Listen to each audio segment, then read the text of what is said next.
Itu saja mungkin informasinya. Untuk waktu dan tempat kami persilakan kepada Al-Ustaz Rizal. Tafadhol Ustaz. Baik, terima kasih jamaah sekalian, akhi, ukhti, saudara-saudariku yang kami cintai karena Allah Subhanahu wa taala. Assalamualaikum warahmatullahi wabarakatuh. Waalaikumsalam warahmatullahi wabarakatuh. A'udzu billahi minasyaitonir rajim. Bismillahirrahmanirrahim. Alhamdulillahi rabbil alamin.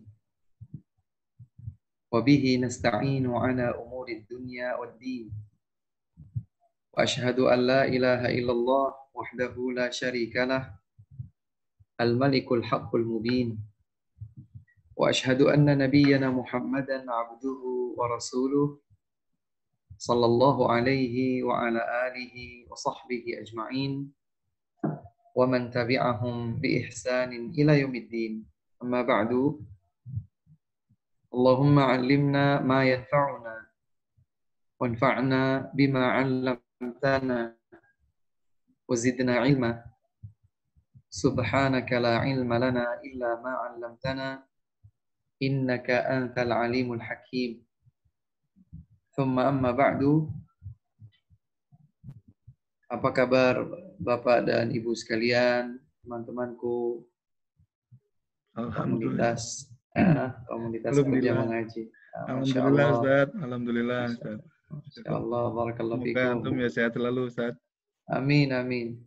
Semoga Allah Subhanahu wa taala senantiasa menjaga dan melindungi kita semua dari berbagai keburukan, dari berbagai penyakit, wabah.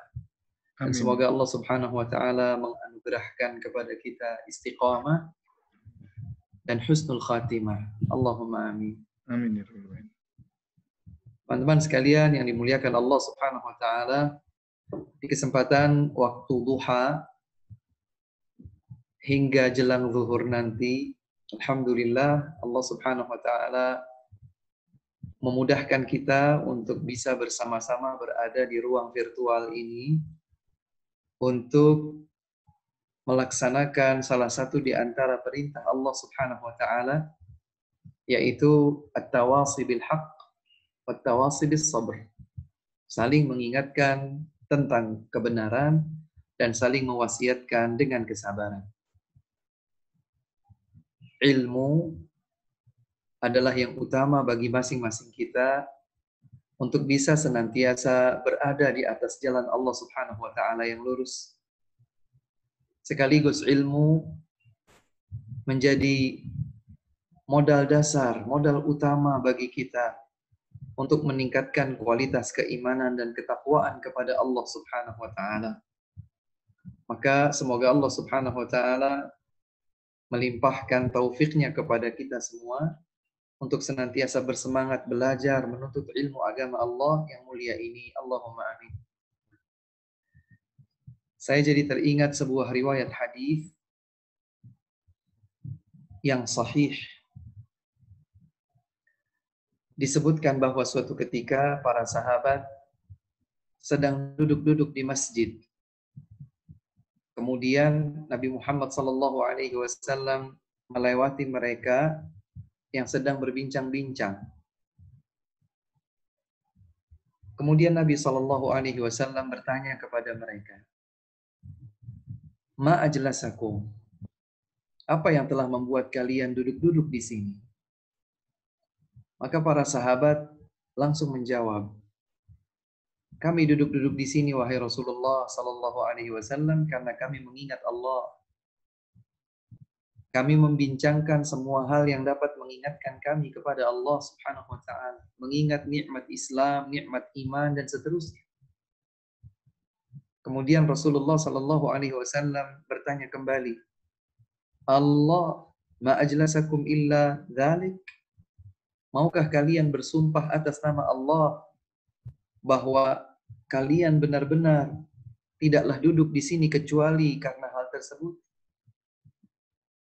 Maka para sahabat selanjutnya menjawab, "Wallahi, demi Allah, ma ajlasana illa dzalik." Tidaklah yang membuat kami duduk di sini kecuali hal itu, wahai Rasul. Selanjutnya Rasulullah Sallallahu Alaihi Wasallam memberikan respon yang sekaligus menjadi kabar gembira bagi mereka dan semoga juga menjadi kabar gembira bagi kita semua sebagai umatnya. Beliau bersabda, aku tidak meminta kalian untuk bersumpah terlebih dahulu sebelum kalian menjawab pertanyaanku. Akan tetapi aku kagum karena malaikat Jibril alaihi salam baru saja datang mengabariku bahwa apa yang kalian lakukan ini membuat Allah Subhanahu wa taala membanggakan kalian di hadapan para malaikat. Subhanallah.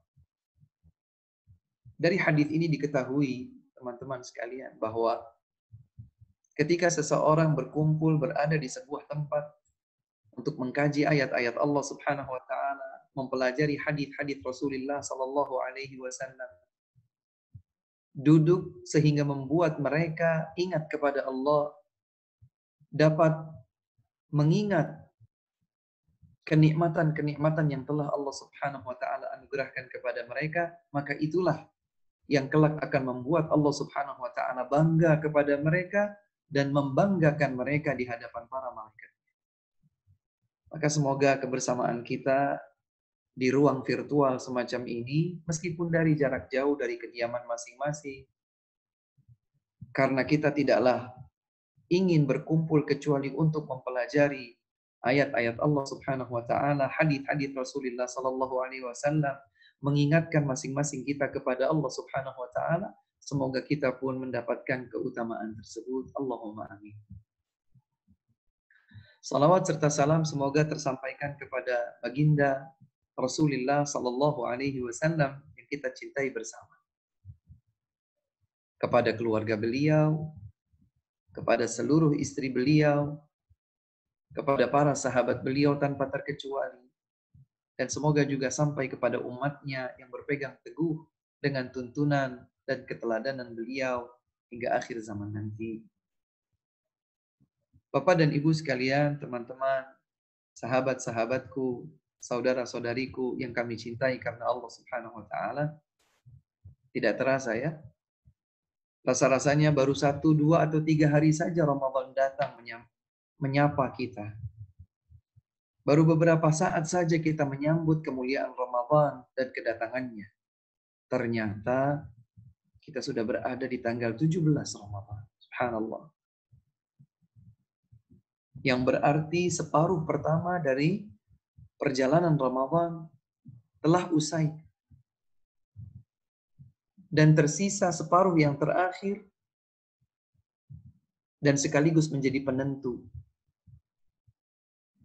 Apakah Ramadan kita kali ini lebih berkualitas daripada Ramadan sebelumnya ataukah tidak?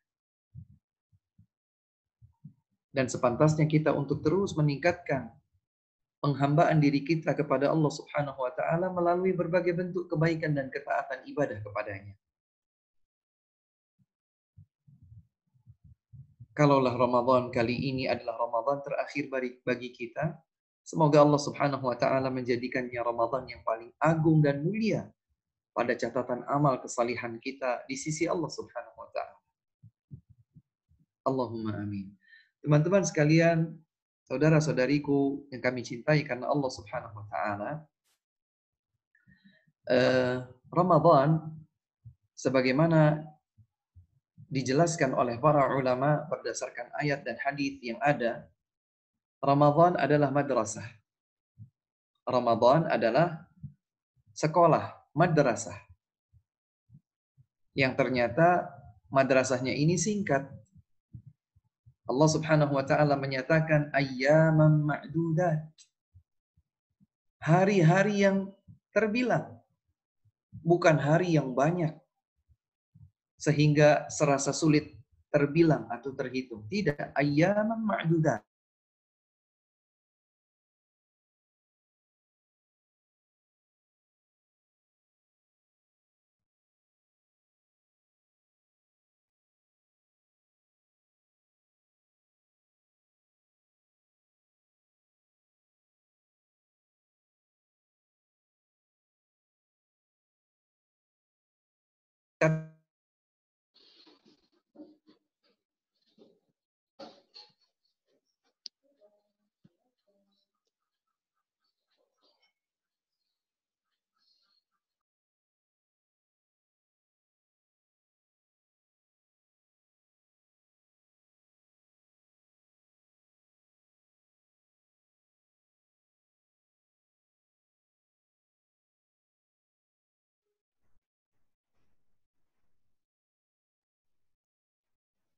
Afwan, ini sinyal di tempat Ustadz kayaknya kurang bagus.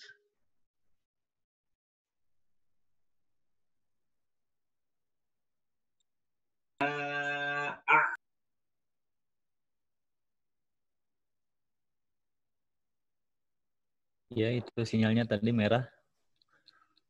Terlihatnya merah.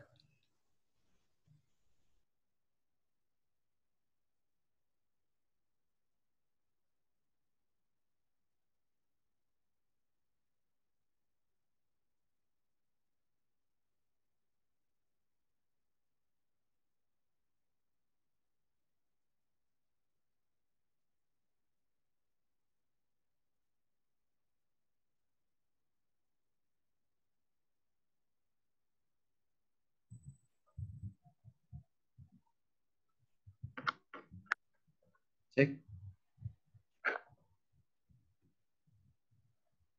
Cek, bismillah. Masuk Ustaz. Baik, Sinyalnya mohon maaf kurang bagus. tadi.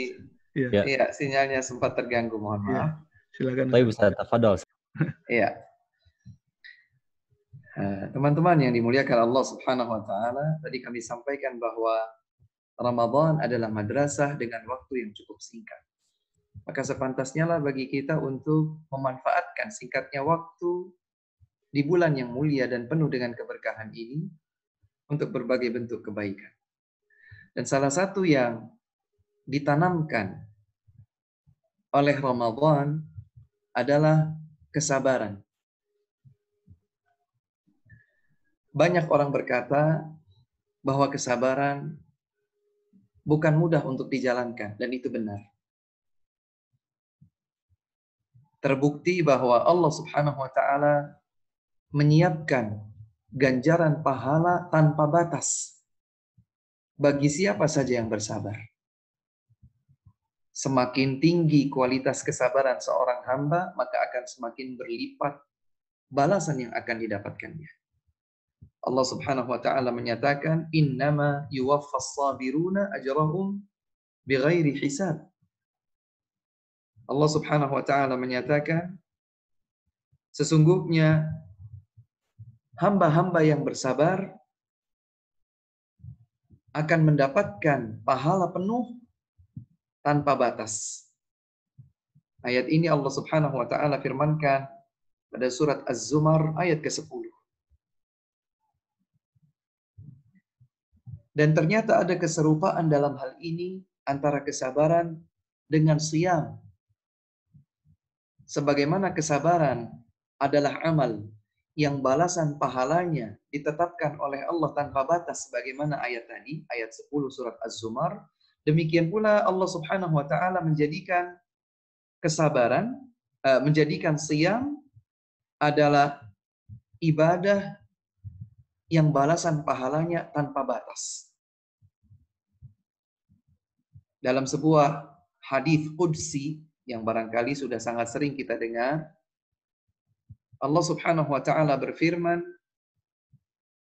"Kullu amal ibni Adam lahu illa shauma fa innahu li wa ana ajzi bihi." Sesungguhnya setiap amal anak cucu Adam adalah untuknya, kecuali saum. Allah Subhanahu wa taala mengecualikan saum. Karena saum memiliki hitungan ganjaran yang tidak sama dengan hitungan ganjaran pahala pada amal-amal yang lain. Khusus di antara keistimewaan sabar adalah Allah Subhanahu wa taala tidak menyebutkan bilangan ganjaran, artinya Allah akan memberikan pahala tanpa batas, demikian pula shaum. Fa innahu li wa ana ajzi bihi. Sesungguhnya puasa itu adalah untukku dan aku sendiri yang akan memberikan balasan terbaiknya. Subhanallah. Oleh sebab itu, teman-teman sekalian yang dimuliakan Allah Subhanahu wa taala, Ramadan adalah bulan kesabaran. Ramadan membentuk kita untuk sabar.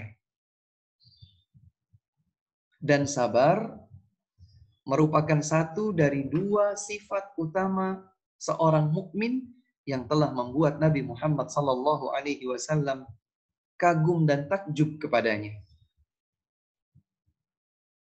Di sebuah hadis yang sahih,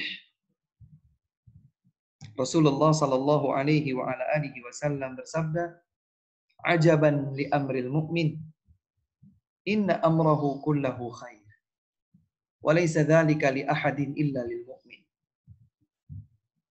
Rasulullah sallallahu alaihi wa ala alihi wasallam dalam hadis yang dibawakan oleh sahabat Suhaib ibnu Sinan radhiyallahu anhu, diriwayatkan oleh Imam Muslim. Nabi menyatakan, ajaban li amril mu'min. Sangat menakjubkan kondisi seorang mukmin. Inna amrahu kullahu khair. Sungguh urusan setiap mukmin itu baik. Wa laysa dzalika li ahadin illa lil mu'min. Dan yang demikian ini tidak ada kecuali pada diri seorang mukmin. In asabathu sarra'u syakara. Bagaimana gambaran indah dan baiknya urusan setiap mukmin? Kata Nabi SAW, seorang mukmin itu apabila ia mendapatkan kenikmatan, syakara, dia bersyukur. Dzalika khairul lah, dan itulah yang terbaik baginya. Wa in asabathu dharra'u sabara. Dzalika khairul lah, dan apabila ia ditimpa musibah, maka ia bersabar. Dan itulah pula yang terbaik baginya. Maka sabar selalu saja menjadi salah satu di antara dua kondisi seorang hamba. Dan seorang mukmin membuat Nabi Muhammad SAW kagum dan takjub kepadanya karena syukur dan sabar yang ia miliki. Teman-teman sekalian yang dimuliakan Allah Subhanahu wa taala, specifically di bulan Ramadan yang mulia, Rasulullah sallallahu alaihi wa ala alihi wasallam pernah bersabda di dalam sebuah hadis yang diriwayatkan oleh Abu Dawud dengan sanad yang sahih dari sahabat mulia Abu Umamah Al-Bahili radhiyallahu taala anhu. Beliau Rasulullah sallallahu alaihi wasallam bersabda, "Sum syahr as-sabri Ramadan wa thalathata ayyamin min kulli syahr." Kata Nabi sallallahu alaihi wasallam, berpuasalah engkau di bulan kesabaran yaitu Ramadan dan di 3 hari setiap bulan. Kalau teman-teman ada yang pernah mendengar istilah Shiyam Ayyamul Biyum, maka itu salah satu contoh aplikasinya. Puasa 3 hari dalam setiap bulan Hijriah. Meskipun tidak harus di tanggal 13, 14, 15 setiap bulan Hijriah, tetapi bisa juga ketika seseorang mungkin berhalangan di 3 hari tersebut, maka ia melaksanakan puasa bersifat anjuran di setiap bulan Hijriah. Nabi SAW memberikan tuntunan kepada kita, berpuasalah kalian di bulan kesabaran, yaitu Ramadan, dan di 3 hari di setiap bulannya.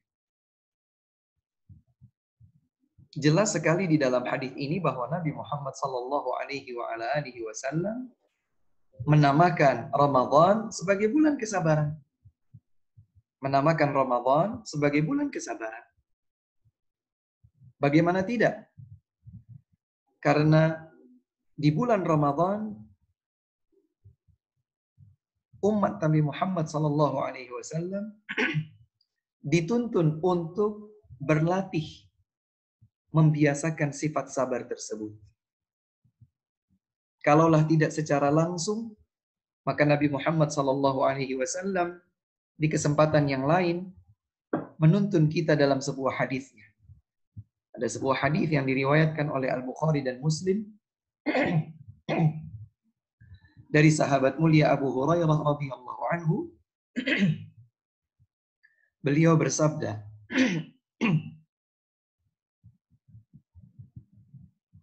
"Idza kana yaumu shaumi ahadikum fala yarfuth wa la yaskhab wa in sabbahu ahadun aw qatalahu falyaqul inni imru'un sha'im Fawallahi alladhi nafsu Muhammadin biyadih. La khalufu famis sa'im indallah atyabu min rihil misk. Walis-sa'imi farhatan. Farhatun inda fitrihi wa farhatun inda liqa'i rabbih. Atau kama qala sallallahu alaihi wasallam.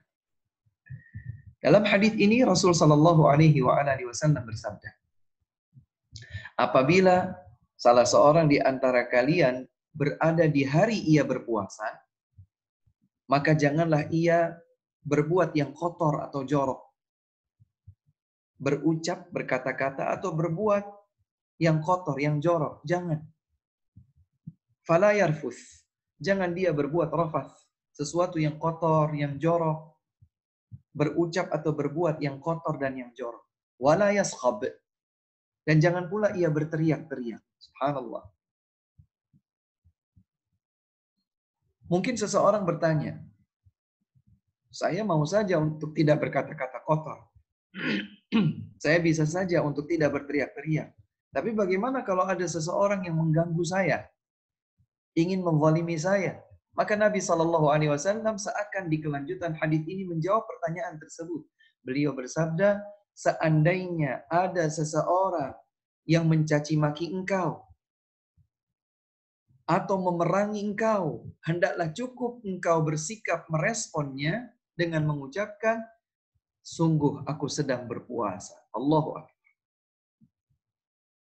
Jadi bahkan kata Nabi SAW, dalam keadaan kita berpuasa, kemudian seseorang ada yang hendak mengganggu kita, seseorang mencaci maki kita, seseorang ingin menyakiti bahkan memerangi kita, beliau Rasulullah Sallallahu Alaihi Wasallam yang tuntunannya adalah sebaik-baik tuntunan, yang setiap bimbingannya adalah wahyu, tiada dusta padanya.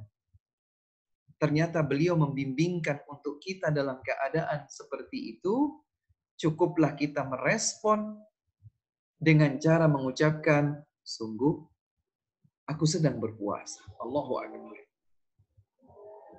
Berarti ada tuntunan untuk menahan emosi. Ada tuntunan untuk tidak terbawa amarah. Sekaligus memaafkan dan berusaha untuk menghiraukan hal tersebut atau mengenyampingkan hal tersebut untuk tetap fokus pada puasanya. Dan tidak mungkin seseorang berhasil untuk menahan emosi amarah, tidak mungkin seseorang berhasil untuk memberikan maaf kepada orang lain, mengecampingkan egoisme dirinya, kecuali ketika ia berhias diri dengan kesabaran.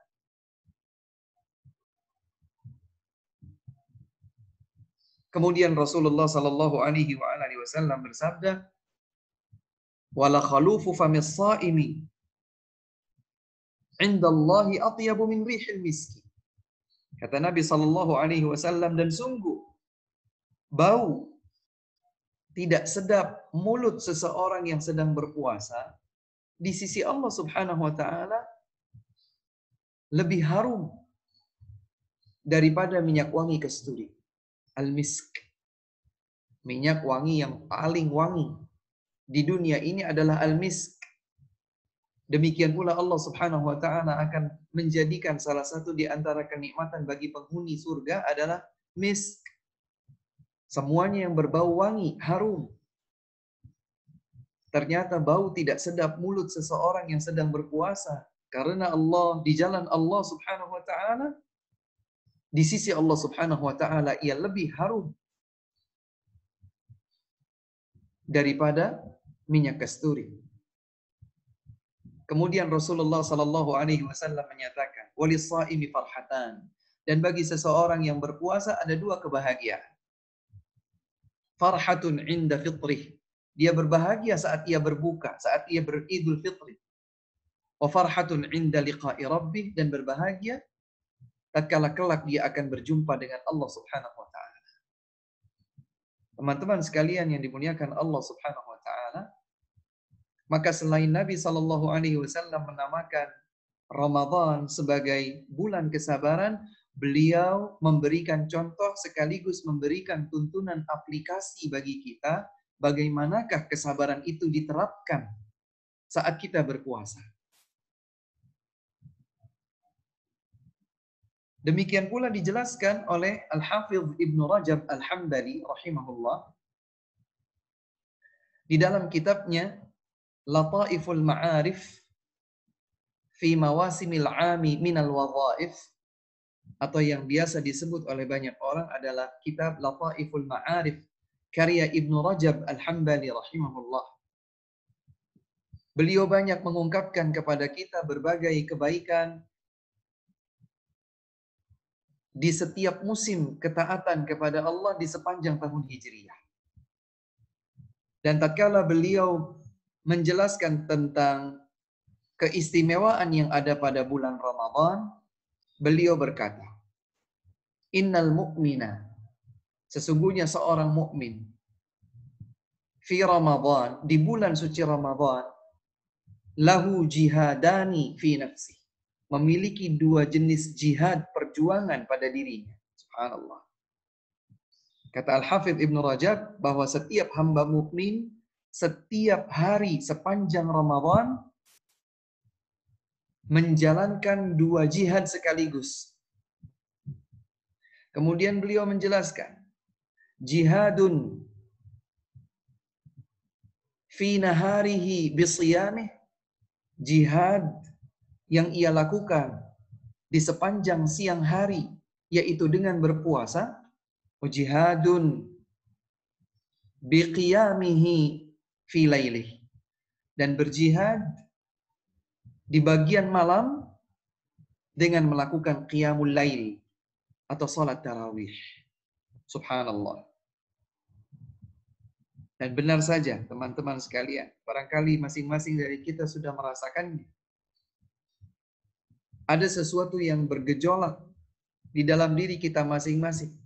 Apakah ia sempat menyuarakannya, ataukah hanya sekedar terlintas dalam benak pikirannya bahwa puasa itu membutuhkan perjuangan. Yang biasanya orang Indonesia terutama ya, makannya itu 1 hari sampai 3 kali. Nasi pula. Ya, berbeda dengan misalnya orang Eropa atau yang lain. Ternyata santapan, makan sehari 3 kali yang biasa kita lakukan, pagi, siang, sore, sebagian malam, ternyata harus dihentikan sepanjang hari. Dari mulai terbitnya fajar sampai terbenamnya matahari, 12, 13. Bahkan di sebagian tempat kaum muslimin yang mengalami musim panas sampai mengalaminya 14 jam. Yang biasanya setiap saat kapan saja dia mau, dia makan, dia minum, dan seterusnya. Ternyata dia harus berjuang agar dia tetap menjalankan ibadah siyam yang merupakan salah satu di antara rukun Islam. Ada perjuangan di siang hari. Demikian pula di malam hari. Di malam hari dengan tarawih atau qiyamul lail. Kalau biasanya sebelum tahun ini, alhamdulillah mungkin kita dimudahkan oleh Allah Subhanahu wa taala untuk melaksanakan qiyamul lail itu di masjid. Tapi qadarullah, kebetulan di tahun ini dengan kondisi wabah yang semakin merebak di mana-mana, menjadikan pemerintah memberikan arahan kepada kita untuk lebih banyak melakukan aktivitas termasuk beribadah di rumah masing-masing. Maka ada perjuangan kita melakukan tahajud atau tarawih di rumah masing-masing. Terkadang kita sudah kekenyangan, terkadang juga mengantuk, terkadang kita misalnya sebagai laki-laki kepala keluarga, suami atau ayah, ya, melihat jamaah kita adalah istri kita yang sudah kelelahan sepanjang hari menyiapkan hidangan, anak-anak kita yang masih nalar sadarnya belum sehebat nalar sadar kita. Akhirnya kemudian mungkin mereka akan berkata, "Pak, istirahat dulu sebentar ya. Nggak usah tarawih dulu, boleh kan?" Ada perjuangan yang harus dilakukannya. Maka Al-Hafidh Ibnu Rajab rahimahullahu ta'ala mengingatkan kepada kita semua bahwa di sepanjang bulan Ramadan setiap harinya ada 2 jihad sekaligus yang dijalankan oleh seorang mukmin. Jihad di siang hari dengan siyam, dan jihad di malam hari dengan qiyam. Kemudian beliau berkata, "Faman jama'a bainahuma," maka barang siapa yang menggabungkan dua jihad tersebut, wa waffa bihuquqihima, ia penuhi semua hak dua ibadah jihad tersebut, wa sabara 'alaihima, beliau menegaskan dan ia bersabar menjalankan keduanya, waffallahu ajrahu bighairi hisab, Allah Subhanahu wa taala akan melimpahkan penuh balasan pahala tanpa batas. Subhanallah. Subhanallahil azim. Jadi barang siapa yang di sepanjang hari di bulan Ramadan berusaha untuk menjalankan kedua jihad ini, jihad siyam dan jihad qiyam, di siang dan di malam hari, dia penuhi hak-hak melaksanakan keduanya, bahkan dia bersabar di dalam menjalankannya, maka Allah Subhanahu wa taala akan melimpahkan pahala, ganjaran, balasan, kebaikan di dunia dan di akhirat tanpa batas. Teman-teman sekalian yang dimuliakan Allah Subhanahu wa taala, maka Ramadan adalah bulan di mana kita melatih diri untuk bersabar. Para ulama mendefinisikan kesabaran bahwa sabar itu artinya menahan diri dari berkeluh kesah, mengumpat, baik dengan ucapan ataupun menjadikan sebagian dari aktivitas kalbu ini melakukan tindak tercela seperti berprasangka buruk kepada Allah Subhanahu wa taala, berputus asa dan lain sebagainya. Seseorang yang sedang bersabar berarti dia sedang menahan diri dari semua hal tercela tersebut. Berkeluh kesah, mencaci maki, mengumpat, ya. Bahkan mungkin na'udzubillah sampai berprasangka buruk kepada Allah, berputus asa dari kebaikan, dan lain sebagainya. Dan kesabaran diklasifikasikan oleh para ulama, dari sisi segmennya ada 3. Bersabar saat menjalankan ketaatan kepada Allah Subhanahu wa taala. Coba teman-teman tanyakan pada diri masing-masing. Melakukan ibadah kepada Allah itu butuh kesabaran atau tidak? Baru beberapa menit kita duduk di majelis ilmu misalnya, sudah mulai kita mual, segera butuh ingin bersandar, mencari sandaran. Ada saja yang terbisikkan. Mungkin, aduh kok gerah haredang, ya. Sehingga kemudian dia pasang kipas angin atau berada di ruang ber-AC dan lain sebagainya. Atau ngantuk.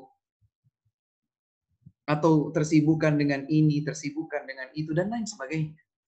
Demikian pula saat kita melaksanakan ibadah-ibadah yang lain. Sedang membaca Al-Quran. Apalagi seseorang yang mengondisikan baca Al-Qurannya selalu saja dekat dengan handphone. Maka setiap kali ada lampu menyala dari sisi handphonenya, ia terganggu konsentrasi bacaan Al-Qurannya, dia lihat. Dari siapa nih? Chatting masuk. Atau mungkin ada suara dari handphonenya. Nah, mulai dia terganggu. Yang sementara waktu dari awal dia berniat untuk menyelesaikan bacaan 1 atau bahkan 2 juz, ternyata terselesaikan hanya 3 lembar paling bagus. Apa yang dibutuhkan saat kita sedang ingin berjuang, bersungguh-sungguh, menjalankan ketaatan kepada Allah Subhanahu wa taala, salah satu yang kita butuhkan adalah kesabaran. Salah satu yang kita butuhkan adalah kesabaran. Kita bersabar saat menjalankan ketaatan kepada Allah Subhanahu wa taala. Demikian pula segmen kesabaran ada pada saat kita meninggalkan kemaksiatan. Meninggalkan kemaksiatan itu, teman-teman sekalian, butuh kesabaran loh. Seseorang yang berada di hadapan kemaksiatan, apalagi kemaksiatan itu terjadi di ruang tertutup, tidak ada seorang pun mengetahui, bahkan kemaksiatan itu bisa ditutup jejaknya. Baik dengan sendirinya akan hilang jejaknya, atau kita upayakan agar jejaknya hilang, maka ada godaan yang besar dari diri sendiri, hawa nafsu yang selalu mengajak kepada hal tercela, apalagi kemudian ditunggangi oleh bisikan syaitan, maka boleh jadi kita tergelincir di dalam kemaksiatan. Maka kita bersabar menahan diri dari melakukan kemaksiatan. Ini segmen yang kedua. Segmen yang ketiga adalah bersabar saat menjalankan ujian dan cobaan yang ditetapkan oleh Allah Subhanahu wa taala. Musibah dan lain sebagainya. Jadi seseorang yang bersabar artinya yang menahan diri. Baik lisannya, kalbunya, anggota tubuhnya, menahan dirinya. Dari mengumpat, dari berkeluh kesah, dari larut dalam keputusasaan, apalagi na'udzubillah sampai berprasangka baik kepada Allah, berprasangka buruk kepada Allah, mencela takdir, mencela Allah Subhanahu wa taala, na'udzubillah. Menahan diri dari semua perbuatan yang tercela tersebut saat satu menjalankan ketaatan kepada Allah, dua menjauhkan diri dari kemaksiatan, tiga menghadapi dan menjalankan ujian, cobaan atau musibah.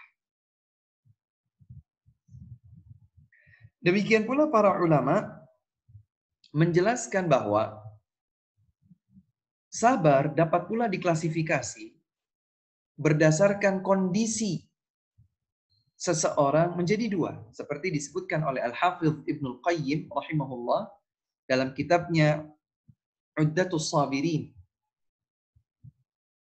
wa Dhukhratus Syakirin. Ibnul Qayyim rahimahullahu ta'ala dalam kitab tersebut menjelaskan bahwa sabar itu ada dua. Sabar pada badan, artinya tidak beraktivitas yang menunjukkan ketidaksabaran. Dan sabar di dalam diri, di dalam jiwa. Dan masing-masing dari kedua kesabaran tersebut juga memiliki dua jenis, yaitu idtirariyun wa ikhtiyari. Ada sabar yang dilakukan sementara kita tidak memiliki pilihan yang lain, dan ada juga kesabaran yang dilakukan sementara kita memiliki pilihan, ikhtiyari. Jadi kita bersabar baik dalam rangka menjalankan ketaatan kepada Allah, baik dalam rangka menahan diri dari kemaksiatan, baik dalam rangka sedang menjalankan ujian musibah. Dalam kondisi kita punya pilihan, pilihan bersabar atau tidak bersabar, tapi dia pilih untuk bersabar, ini sabar yang bisa memberikan pilihan, atau kesabaran yang tidak memberikan pilihan. Kita tidak punya pilihan kecuali memang harus bersabar. Dan untuk memudahkannya, para ulama memberikan contoh. Di antara contoh yang mudah untuk kita pahami tentang kedua kondisi tersebut, yaitu sabar saat kita memiliki pilihan. Bisa sabar, bisa tidak sabar, ataupun bersabar saat kita tidak memiliki pilihan. Memang mau tidak mau harus sabar. Yaitu kesabaran yang dijalankan oleh Nabiullah Yusuf alaihissalam. Di dalam satu surat diambil dari nama seorang nabi, surat Yusuf. Surat ini menceritakan perjalanan indah kisah hidup seorang nabi, keturunan Nabi Ya'qub, Ibnu Ishaq, Ibnu Ibrahim.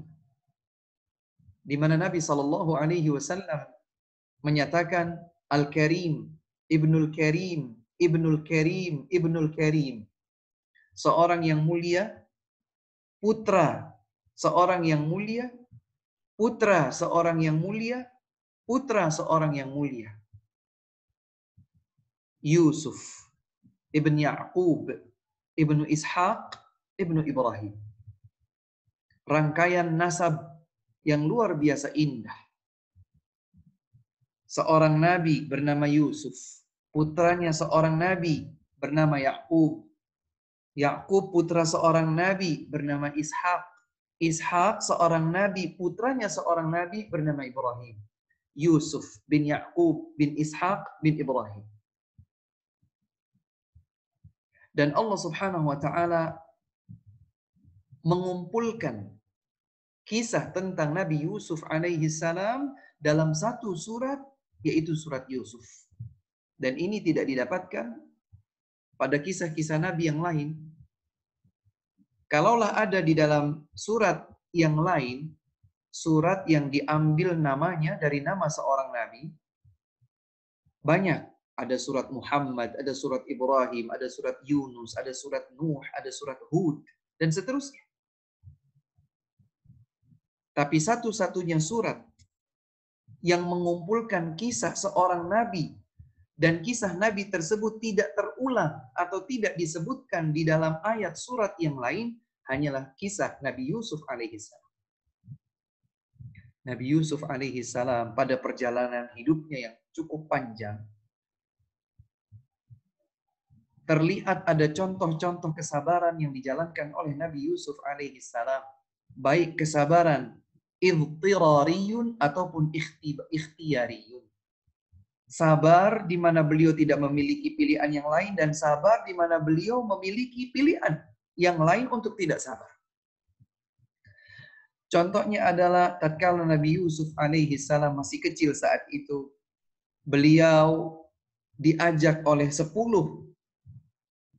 saudara seayahnya untuk bermain-main. Sementara mereka telah menyusun sebuah makar, ingin menjauhkan Nabi Yusuf, adik mereka sendiri, dari ayahanda mereka sendiri, yaitu Ya'qub alaihissalam. Padahal mereka ingin menjauhkan Nabi Yusuf alaihissalam dari Ya'qub, mereka beralasan dengan cara ingin ngajak Yusuf main bersama. Dan benar saja, setelah menjauh, kemudian Nabi Yusuf alaihissalam dimasukkan ke dalam sebuah sumur.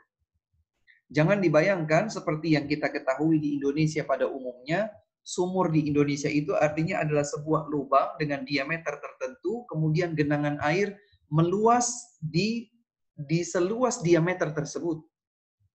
Kalaulah misalnya diameternya adalah 2 meter persegi misalnya, maka seluruh air menggenang sampai ke seluruh diameter sumur tersebut. Tidak demikian dengan sumur-sumur yang ada di padang pasir pada umumnya. Sumur-sumur di padang pasir, seringkali kalau seseorang ingin mengambil air, maka dia itu menurunkan embernya ke bagian dari mata air yang ada di sumur tersebut. Jadi tidak di semua bagian sumur, tetapi di bagian tersebut persis di mana air itu berada. Bahkan tidak jarang mereka harus turun ke bawah untuk bisa mendapatkan air. Mungkin sumurnya lebar dan hanya diameter kecil saja ada mata air di situ. Ditempatkanlah Yusuf di situ. Kemudian abang-abangnya menunggu.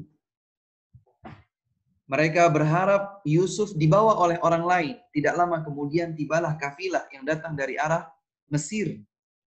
Kemudian mereka menjulurkan ember mereka, dan benar saja Nabi Yusuf kecil waktu itu alaihissalam, beliau berpegangan pada tali ember tadi, sehingga kafilah tersebut merasa senang karena mereka mendapatkan air sekaligus mendapatkan seseorang yang bisa diperbudak. Saat itu kemudian abang-abang Nabi Yusuf mendekat, itu budak kami. Kalau kalian mau, belilah budak itu dari kami. Kemudian Allah Subhanahu wa taala menyatakan bisamanim bakhs. Nabi Yusuf alaihi salam dijual dengan harga yang sangat murah. Coba perhatikan. Nabi Yusuf alaihi salam berada di sumur, bersabar karena beliau tidak memiliki pilihan kecuali bersabar.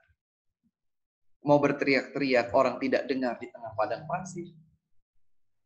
Mau naik lagi, beliau butuh uluran tali. Maka beliau bersabar. Beliau kembalikan urusannya kepada Allah Subhanahu wa taala sudah sejak kecil, karena Nabi Ya'qub alaihi salam mengajarkan tauhid yang kuat kepada putra-putri mereka. Maka Nabi Yusuf alaihi salam yang dilemparkan ke dalam sumur bersabar. Meskipun dalam keadaan bersabar yang tidak memiliki pilihan. Demikian pula pada saat beliau dijual sebagai seorang budak untuk diperjualbelikan, bahkan dengan harga yang sangat murah. Itu pun Nabi Yusuf alaihi salam yang saat itu masih kecil, beliau sabar. Tidak berkeluh kesah. Tidak berteriak-teriak histeris dan lain sebagainya. Beliau bersabar. Karena beliau merasa tidak banyak yang bisa beliau lakukan saat itu. Abang-abangnya sudah besar, sudah dewasa-dewasa. Demikian pula Nabi Yusuf alaihi salam dalam perjalanan panjangnya, ya, yang dijadikan budak, kemudian dimerdekakan dan diasuh oleh Al-Aziz, Azizu Misra, menteri atau perdana menteri negeri Mesir, ya, tangan kanan raja waktu itu, yang kemudian istri menteri tersebut tergoda oleh Nabi Yusuf dengan ketampanan yang ada pada beliau. Diceritakan oleh Allah Subhanahu wa taala di dalam surat Yusuf, wa ghallaqatil abwab, setelah berhias diri, bersolek, ya, menjadikan layaknya seorang wanita yang ingin menggoda, kemudian dia tutup semua pintu. Ghallaqatil abwab, dia tutup semua pintu. Wa qalat haytalak, kemudian dia menawarkan dirinya, menggoda dan merayu Nabi Yusuf. Ini diriku. Subhanallah. Seorang laki-laki, masih perjaka, tidak punya suami, masih muda, dan yang menggodanya bukan wanita sembarangan pinggir jalan. Seorang wanita cantik, bahkan bersolek, bahkan menutup semua kemungkinan perbuatan keduanya diketahui oleh orang lain. Pintu-pintu yang berlapis-lapis itu ditutup. Tidak ada sepasang mata pun yang akan mengetahuinya. Kemudian Allah Subhanahu wa taala lebih lanjut menggambarkan, walaqad hammat bihi wa hamma biha laula ar-ra'a burhana rabbih. Wanita ini sudah mabuk kepayang dan Nabi Yusuf juga sudah sempat terhasrat kalau bukan pertolongan Allah Subhanahu wa taala kepada dirinya sehingga beliau melihat tanda-tanda kekuasaan Allah, fasta'sam. Maka Nabi Yusuf alaihi salam menjaga dirinya. Qala ma'adzallah. Dia berkata, aku berlindung diri kepada Allah dari keburukan godaan zina ini. Padahal Nabi Yusuf punya pilihan untuk tetap berzina dan dijamin tidak ada yang tahu. Namun Allah Subhanahu wa taala mengetahui. Beliau pilih bersabar. Beliau milih bersabar. Bersabar untuk tidak terjatuh pada kemaksiatan Allah Subhanahu wa taala.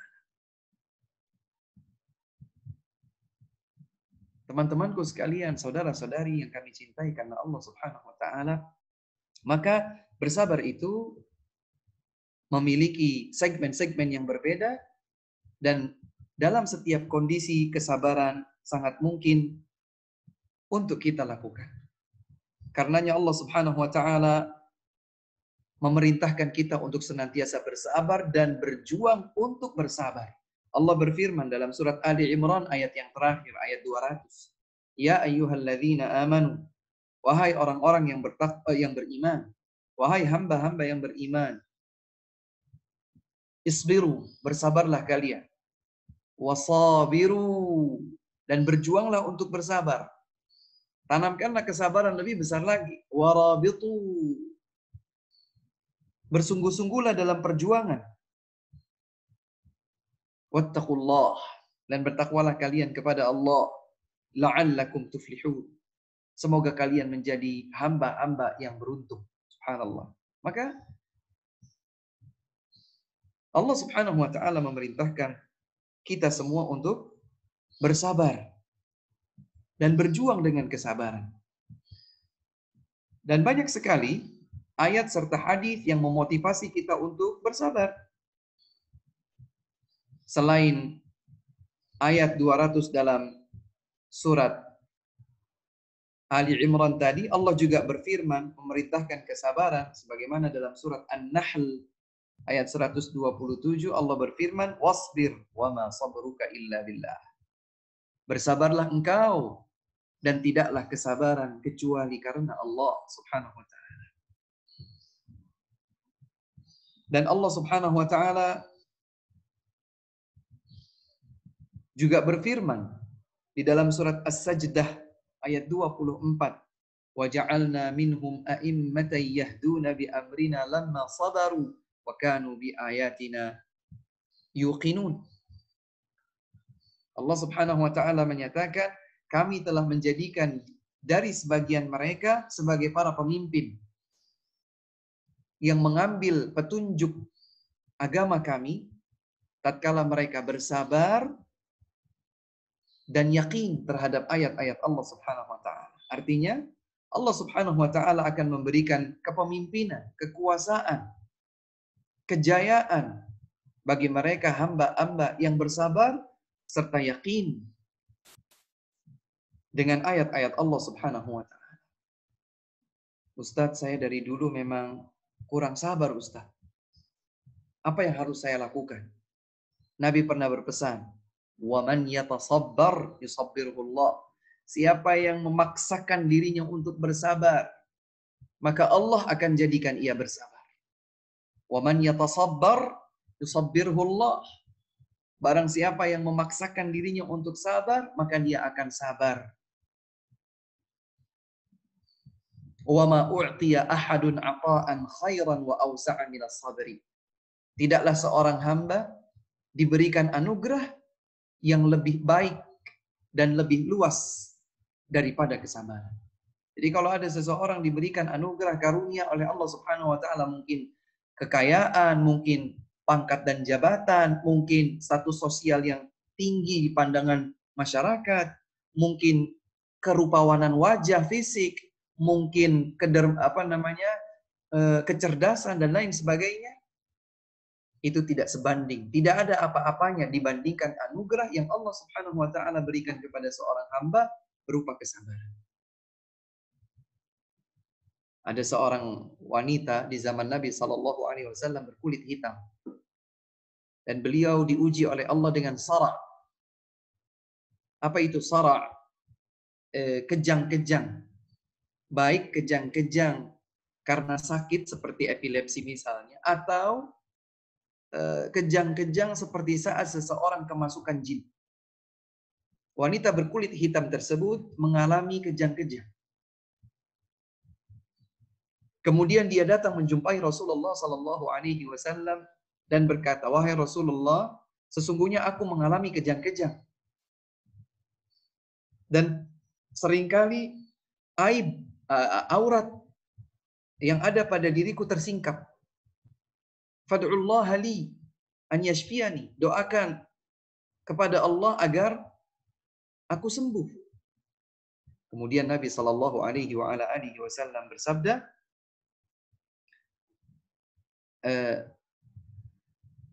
"In syi'ti da'autu laki." Kalau kamu mau, wahai wanita, maka aku akan berdoa dan engkau akan sembuh. Wa in syi'ti sabarti walakil jannah. Tapi ada pilihan yang lain. Kalau engkau juga mau pilihan yang lain, engkau bersabar, maka bagimu ada jaminan surga. Subhanallah. Maka wanita tersebut berkata, "Ya Rasulullah, asbir." Rasul, kalau begitu aku pilih untuk bersabar. Tetapi tolong doakan kepada Allah Subhanahu wa taala agar auratku tidak tersingkap. Itu saja. Aku seorang wanita, kalau aku sedang mengalami kejang-kejang seperti itu, aku mengalami kondisi yang tidak terkontrol sehingga kadang-kadang auratku tersingkap. Maka Nabi sallallahu alaihi wasallam mendoakan bagi wanita tersebut agar auratnya tidak tersingkap. Dan Nabi sallallahu alaihi wasallam menghormati pilihan wanita tadi untuk bersabar. Karena bagi seseorang yang bersabar ada jaminan surga.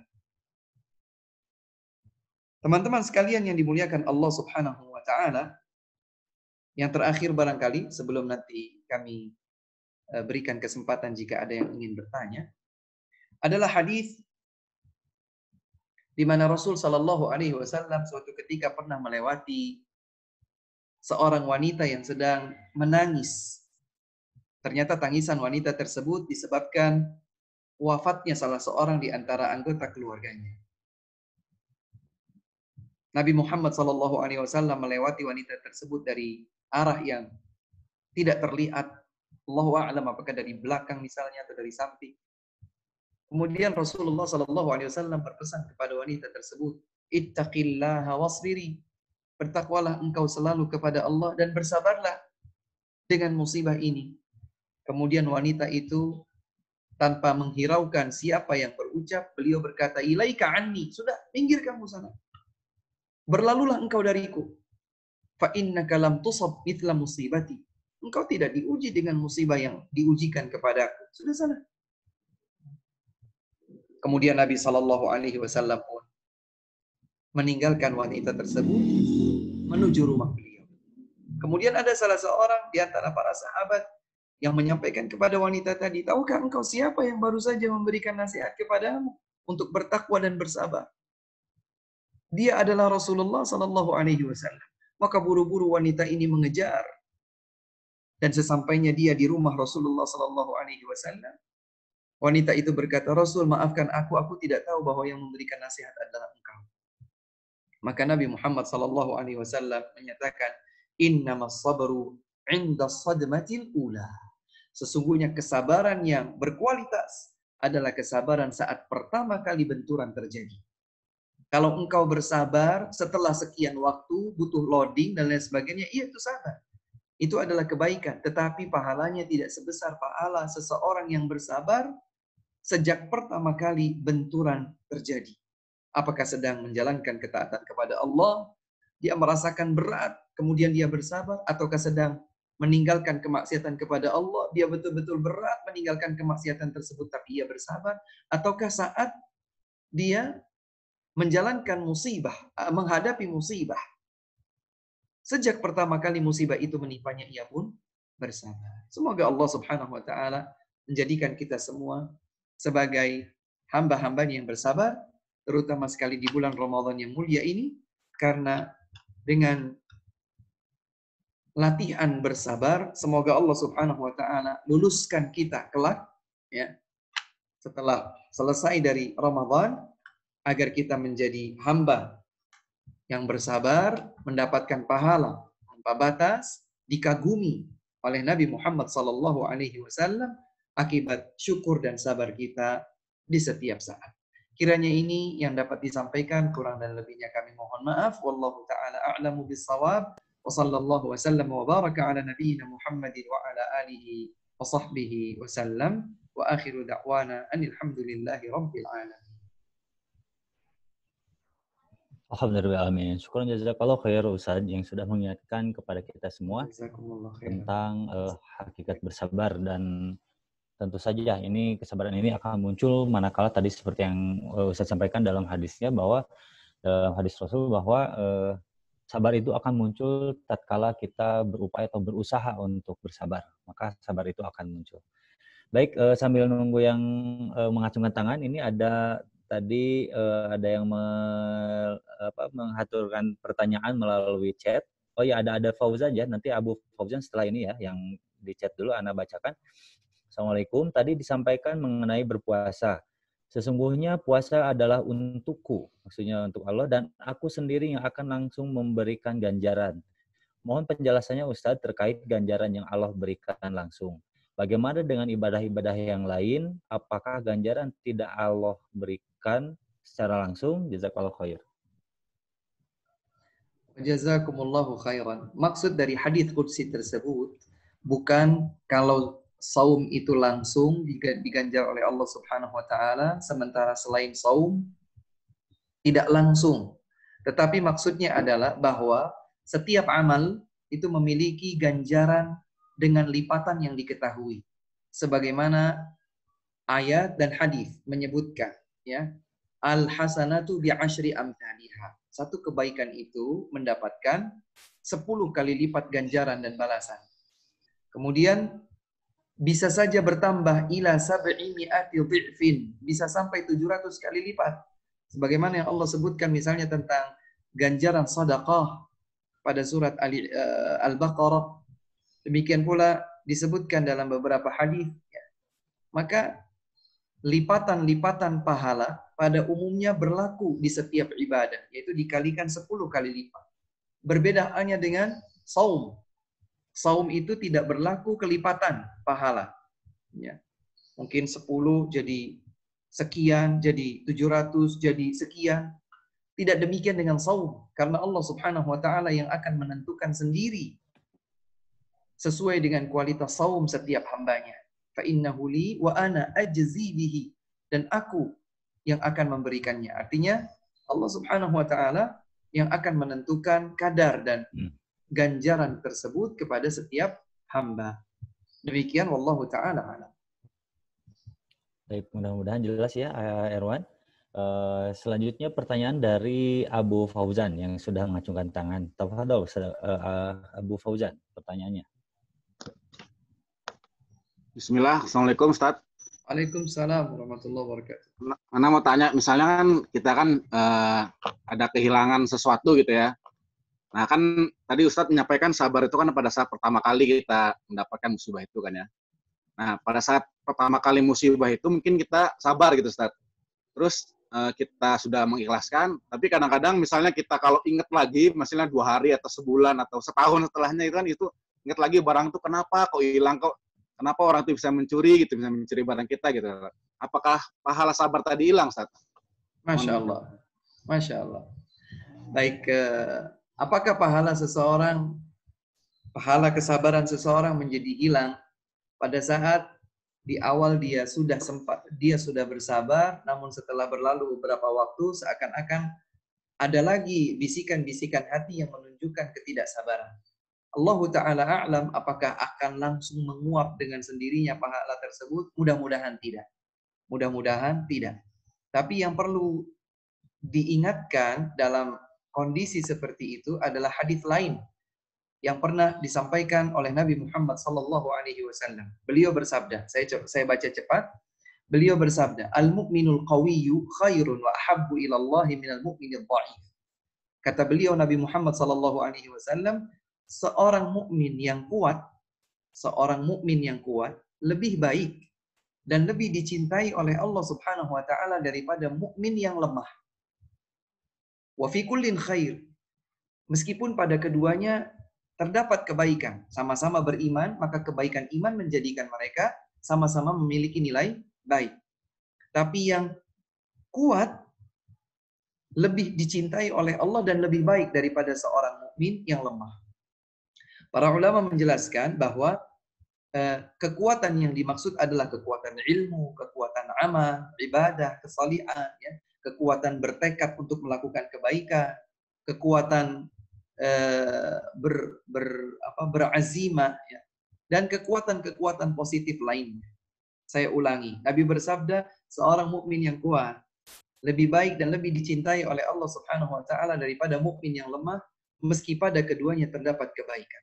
Kemudian Nabi menyatakan, ihris ala ma yanfa'uk. Bersemangatlah engkau terhadap apapun yang bermanfaat bagimu di dunia, apalagi bermanfaat di akhirat. Bersemangat, satu. Yang kedua, wasta'in billah. Mohon pertolongan kepada Allah. Yang ketiga, wala ta'jaz. Jangan menjadi hamba yang lemah. Kemudian yang keempat, wa in asabaka syai'un. Apabila engkau ditimpa sesuatu musibah, fala taqul law anni fa'altu kana kadza wa kadza. Jangan katakan, aduh, kenapa ya hilang misalnya. Andai saja kemarin saya taruh di sini, maka tidak hilang. Andai saja saya coba periksakan ke dokter, maka dia tidak meninggal dunia. Tidak boleh berandai-andai seperti itu. La taqul law anni fa'alt kana kadza wa kadza. Jangan katakan, andai saja saya begini, andai saja saya begitu, niscaya terjadinya demikian dan demikian. Jangan. Walakin qul qadarullahi wa ma syaa.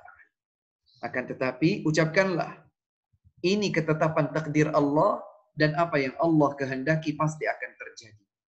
Fa inna law taftahu amala syaitan. Sesungguhnya ucapan andai-andai semacam itu akan membuka peluang syaitan menggoda dan menggelincirkan kita.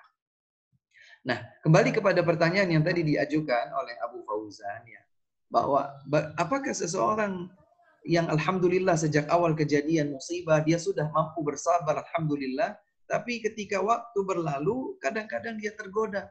Jadilah seorang hamba yang kuat, jangan lemah. Jangan lemah, apalagi diawali dengan mengandai-andai. Sudah. Ini adalah ketetapan Allah Subhanahu wa Ta'ala. Pasti ada hikmah terbaik dari Allah Subhanahu wa Ta'ala. Sehingga dengan demikian lebih mudah bagi beliau untuk bertahan di atas kesabaran tersebut. Demikian wallahu ta'ala a'lam. Jazakallahu khair Ustaz. Wa jazakumullah khairan.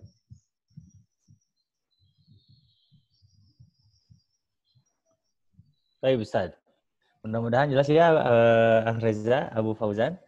Baik, berikutnya pertanyaan yang datang dari kolom chat. Yang ini dari Jatmiko Prasetyawan. Bismillah, Assalamualaikum Ustaz. Bagaimana hukumnya berkeluh kesah kepada Allah dan bagaimana caranya kita bersyukur atas nikmat yang Allah berikan? Syukron. Barakallahu fikum. Semoga saya tidak keliru karena di dalam bahasa Arab dibedakan antara berkeluh kesah dengan mengadu. Kalau seseorang mengadu kepada Allah itu boleh. Tapi berkeluh kesah kepada Allah yang artinya dia seakan dalam ungkapannya itu mengungkapkan ketidakterimaannya, maka ini tidak boleh dilakukan. Mengadu kepada Allah boleh. Lihatlah bagaimana Nabi Ya'qub alaihi salam ketika dipisahkan dari putranya Yusuf berpuluh-puluh tahun lamanya. Kemudian beliau berkata, dan ini Allah firmankan dalam surat Yusuf, Innama ashku bathi wa huzni ilallah. Sesungguhnya aku mengadukan kegelisahanku, ya, kekhawatiranku, kecemasanku, dan kesedihanku kepada Allah Subhanahu wa Ta'ala. Ya.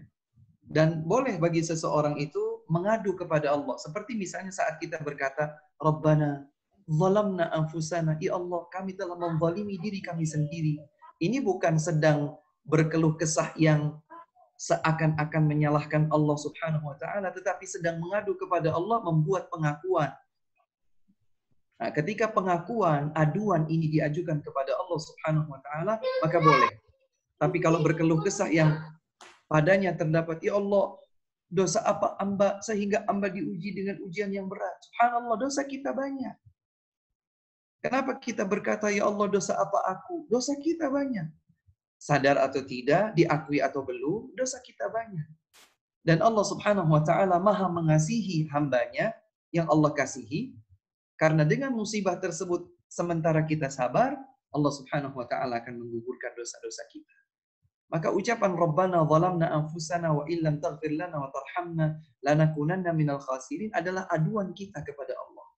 Bukan keluh kesah kita kepada Allah Subhanahu wa Ta'ala. Jadi kalau yang dimaksud keluh kesah artinya adalah seakan-akan protes, ya, tidak terima terhadap ketetapan Allah Subhanahu wa Ta'ala atau menyalahkan sisi-sisi Allah Subhanahu wa Ta'ala, maka ini tidak boleh kita lakukan.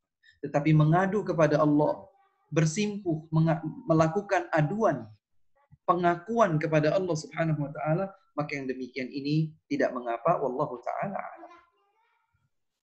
Baik, Ustaz, syukron atas penjelasannya.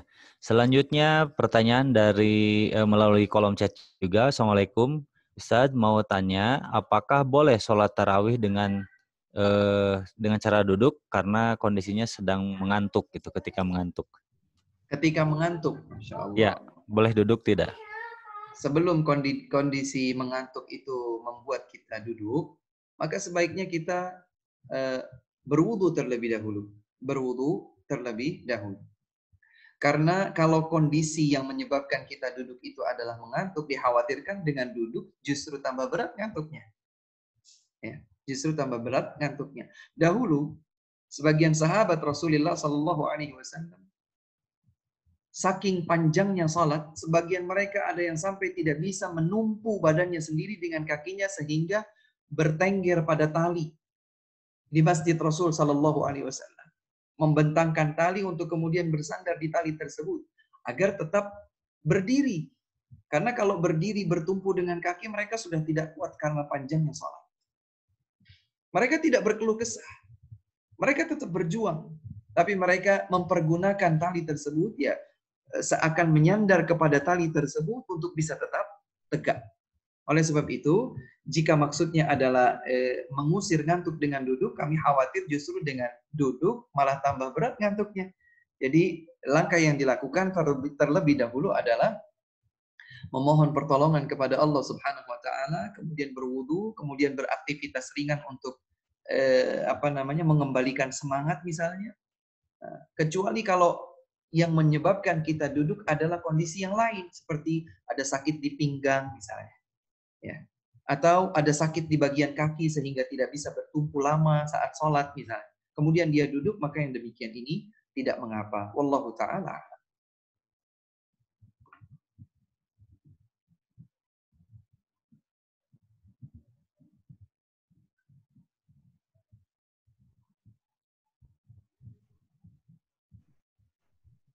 Silakan Aki Jatmiko.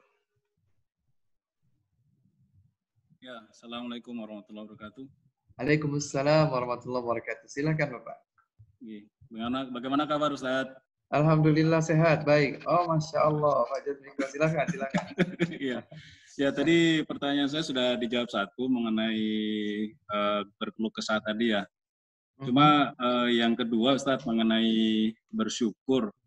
Ini kan kadang-kadang kita saya pribadi itu kadang-kadang bersyukur kan selama ini hanya mungkin merasa dengan ucapan hamdalah atau bagaimana. Tapi bagaimana sebenarnya syariat itu menuntun kita untuk bersyukur itu, Ustaz?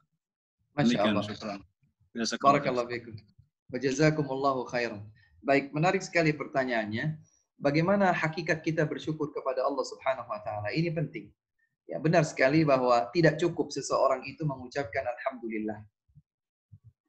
Iya benar, alhamdulillah adalah bagian dari ungkapan rasa syukur seorang hamba kepada Allah. Tetapi tidak serta-merta dengan ucapan alhamdulillah itu kemudian kewajiban syukur kita menjadi gugur. Mengapa demikian? Dalilnya adalah firman Allah Subhanahu wa taala. Allah berfirman, "I'malu ala Dawud syukra wa qalilun min ibadiyasy syakur."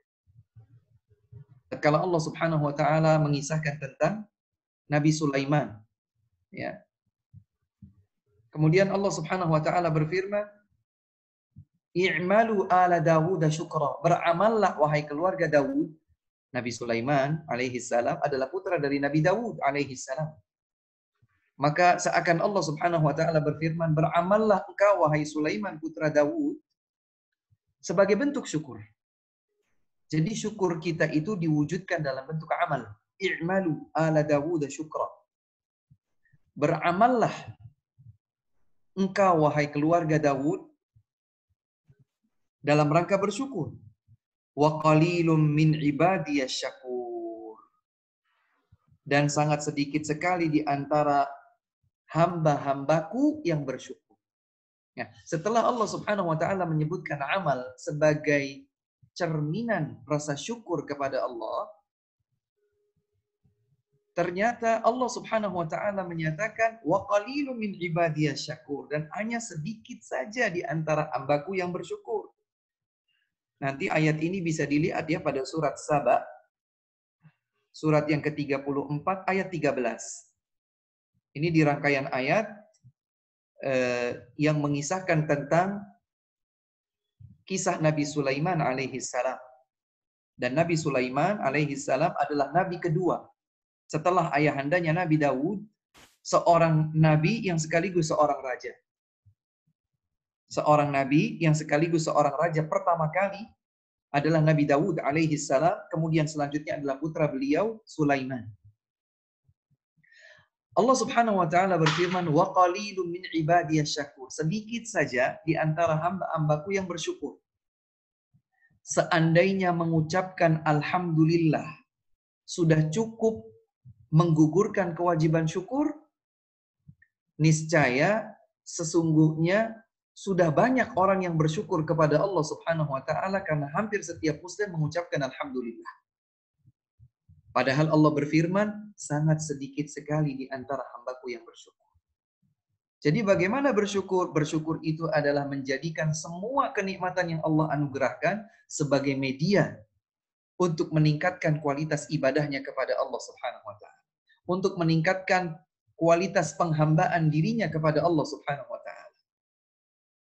Tidak hanya sekedar dengan ucapan alhamdulillah, tapi dengan menggunakan semua yang Allah Subhanahu wa taala berikan kepadanya sebagai anugerah kenikmatan untuk menjadikannya bersyukur kepada Allah Subhanahu wa taala. Kemudian dalil yang kedua selain ayat 13 dalam surat Saba yang tadi kami bacakan, dalil yang kedua yang menyatakan atau yang menjelaskan tentang hakikat kesabaran bahwa tidak cukup hanya dengan sekedar mengucapkan alhamdulillah adalah kisah Aisyah radhiyallahu taala anha yang suatu malam terjaga dari tidurnya, kemudian beliau menggerak-gerakkan tangan beliau sendiri mencari posisi suami beliau tercinta Nabi Muhammad sallallahu alaihi wasallam.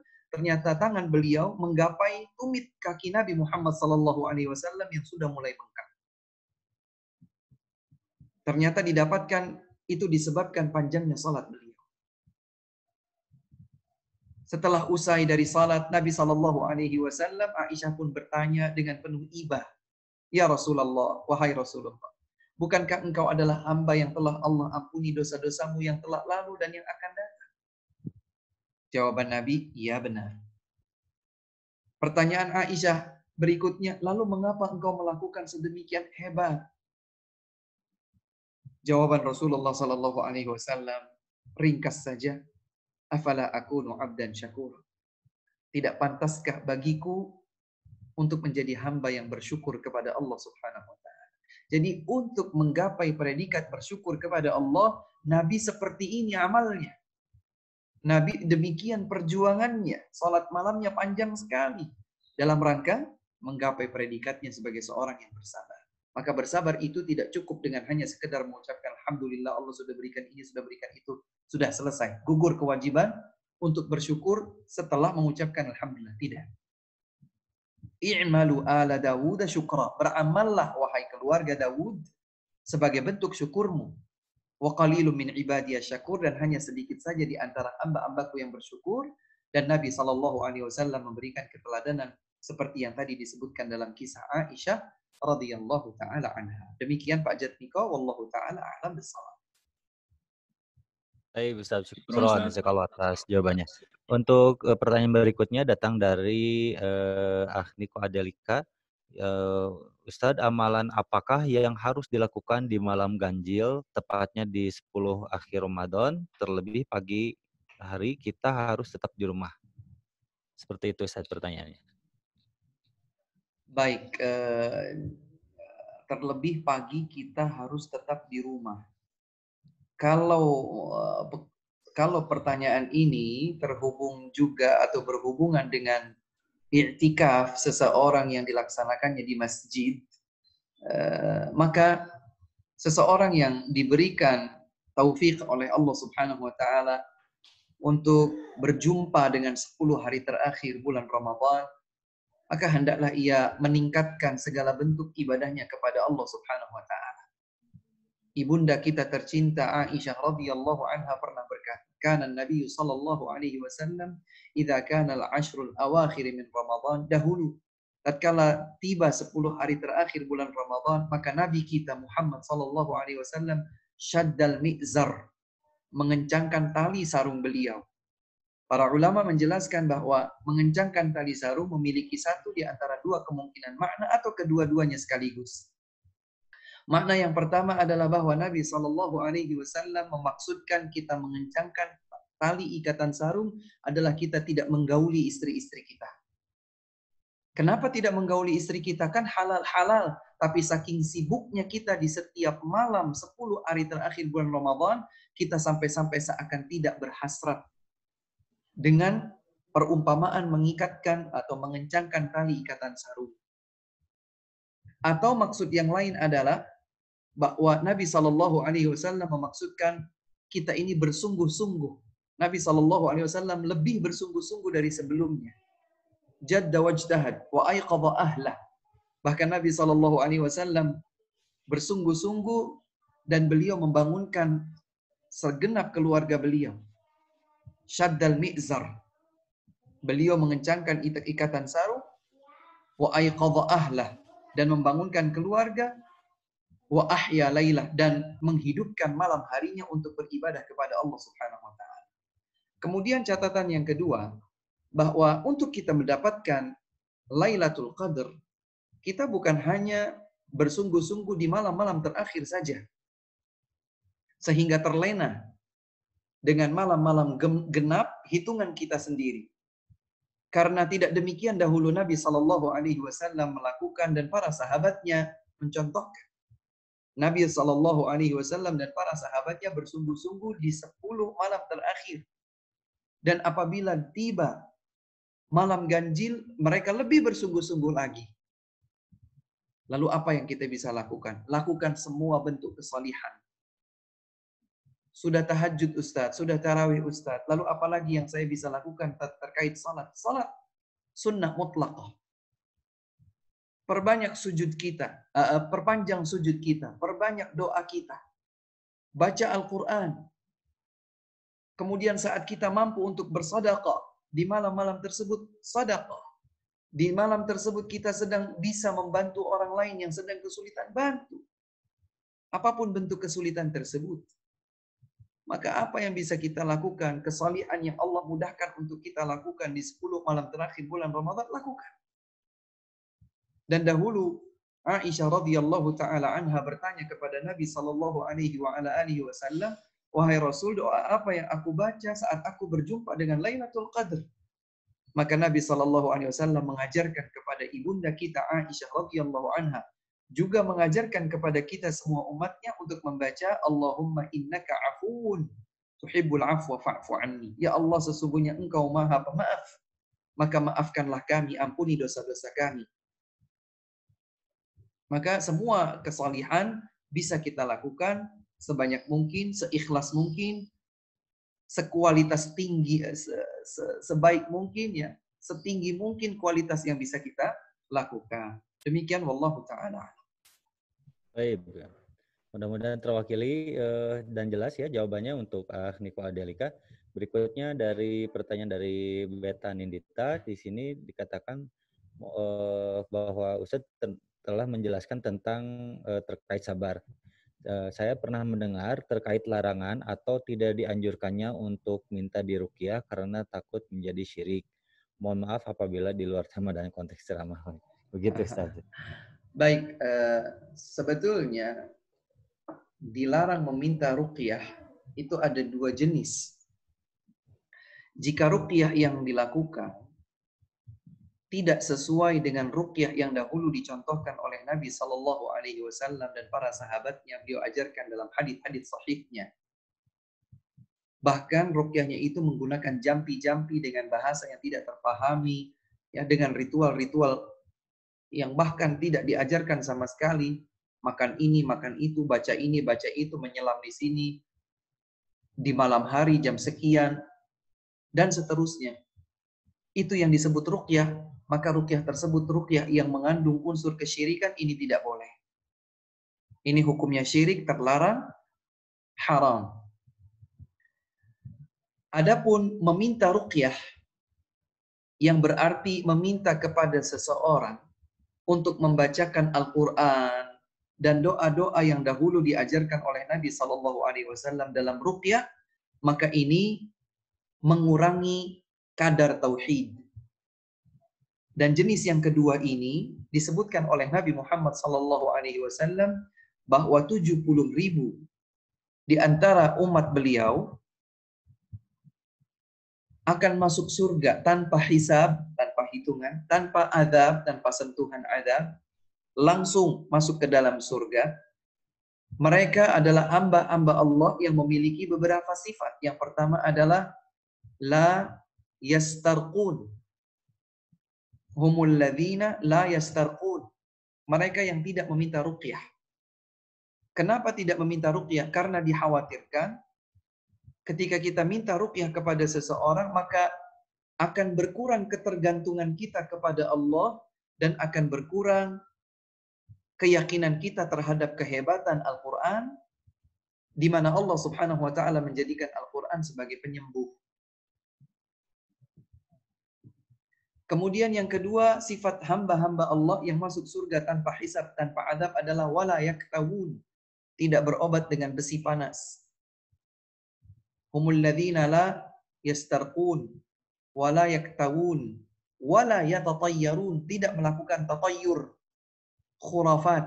Kalau ada burung hinggap di satu rumah, oh nanti akan terjadi A. Kalau ada sesuatu yang berdenyut-denyut misalnya, akan terjadi seperti ini, seperti itu. Atau mengait-ngaitkan keadaan-keadaan di langit atau di istilahnya di angkasa dengan sesuatu yang terjadi di dunia, maka itulah yang disebut dengan tatayyur. Mereka yang masuk surga tanpa hisab, tanpa adab, tidak melakukan tatayyur. Kemudian yang keempat, wa ala rabbihim yatawakkalun, dan mereka menyempurnakan tawakal mereka kepada Allah Subhanahu wa ta'ala. Maka jika ruqyah padanya terdapat unsur kesyirikan, kita tidak boleh meminta ruqyah seperti itu dan tidak boleh melakukan ruqyah seperti itu, dikhawatirkan kita terjatuh dalam kesyirikan. Tapi kalau bacaan ruqyah yang dilakukan adalah ruqyah yang sebagaimana dicontohkan oleh Nabi SAW, maka dianjurkan bagi kita untuk tidak meminta ruqyah, tapi kita lakukan secara mandiri. Kita lakukan sendiri, kita bisa melakukan ruqyah. Bagaimana caranya? Baca Al-Quran. Baca surat Al-Fatihah, baca surat Al-Ikhlas, Al-Falaq, An-Nas, baca ayat-ayat Allah Subhanahu wa ta'ala dalam Al-Quran, maka itu adalah ruqyah. Sehingga insya Allah sangat mudah untuk kita lakukan. Wallahu ta'ala. Masya Allah. Saya bersyukur Ustaz. Ini berikutnya pertanyaan melalui chat juga dari Hari Kurniawan. Bismillah, Assalamualaikum Ustaz. Apa hukumnya azan di suatu masjid di masa pandemi ini?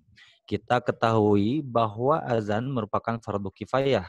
Maka apakah harus ada seorang muslim yang berazan di suatu masjid yang tidak dilangsungkan di dalamnya sholat? Baik. Dalam kondisi wabah seperti ini, meskipun dianjurkan baik dalam pandangan hukum syariat, perspektif Islam, ataupun sesuai dengan arahan pemerintah untuk tidak sholat di masjid, namun azan tetap dikumandangkan. Mengapa demikian? Karena azan adalah syiar satu. Azan adalah syiar. Kemudian yang kedua, salah satu hikmah utama disyariatkannya azan adalah agar diketahui telah masuknya waktu salat. Telah masuknya waktu salat. Karena tidak boleh seseorang salat sebelum waktunya tiba. Bagaimana kita tahu bahwa waktu salat tertentu telah tiba? Dengan dikumandangkannya azan. Maka tentu saja seorang muadzin tetap memiliki tanggung jawab untuk mengumandangkan azan tepat pada waktunya. Kemudian beliau bisa kembali lagi untuk salat di rumah. Karena kalau beliau tidak sholat di rumah, ada kekhawatiran misalnya justru menjadi sholat berjamaah, dan dengan demikian ada hal-hal yang tidak diinginkan terjadi. Wallahu ta'ala a'lam.